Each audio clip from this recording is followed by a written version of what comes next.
Delay pa na kaunti.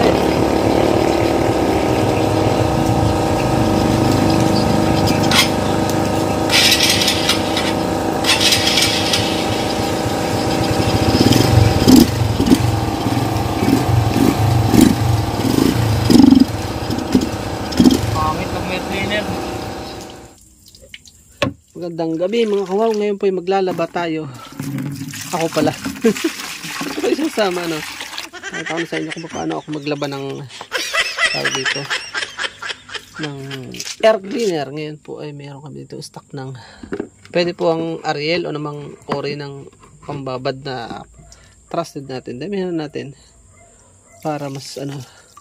Grabe po ito, 7 years. Ngayon lang na kung hindi pa nagloko, hindi pa magkakabistuhan dahil nga yung lingkod ay field worker. Ayan o, dinamihan ko na. Atin lang po ito ang tutunawin. Dahil nga 7 years na hindi nagalaw, bababad na natin ang magdamag. Yung iba isang oras lang okay. Sa akin dahil nga 7 years, sobrang nung napanood nyo ay kita nyo naman hindi kaya siya ng kagyan yung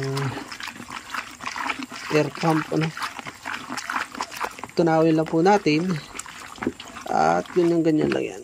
Sa ganda naman namin tubig dito. So bukas ay babrasin natin at siguraduhin natin na mainit ang panahon since summer naman ano. At pwede naman siyang gamitin ng ano, pwede naman po siyang gamitin ng ano, yung hindi walang filter, pwede po siya. Ayan, nakita na ba ako na. Patapos natin ano, ito po yung filter, kita nyo. Hindi kinaya ng ano yan, no? Air pump. Sobrang at naputol na nga yung rubber niyang pinakawala, washer. Bababad po natin. Hayaan po natin siyang mababad ng mababad. Ayan o, magdamag.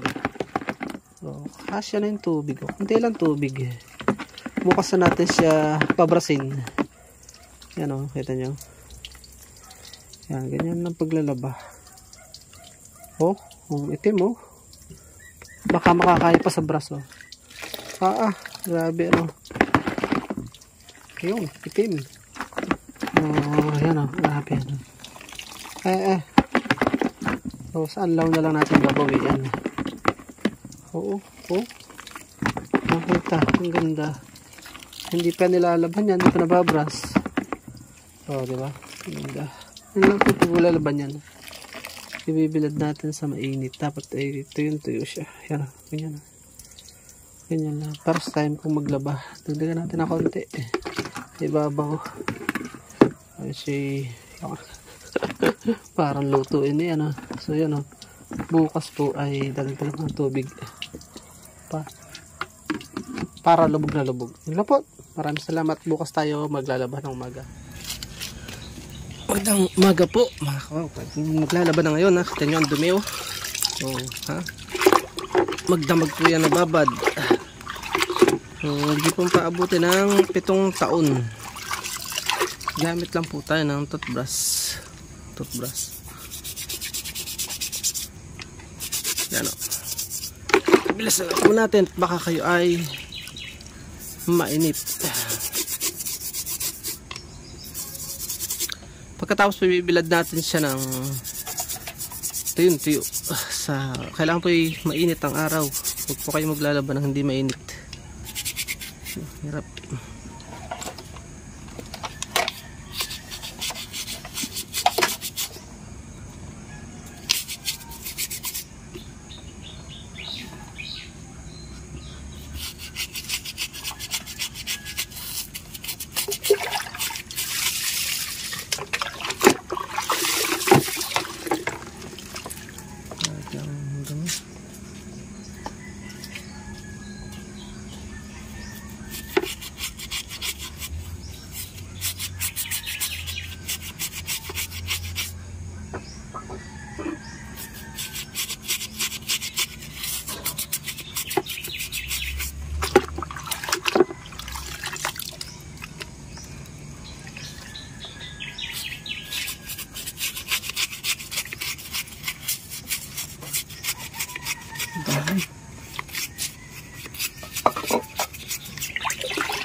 Pagkatapos pa ibibilad na natin, tapos na. So parang hindi talaga siya advisable na labhan, no? Nabubulok.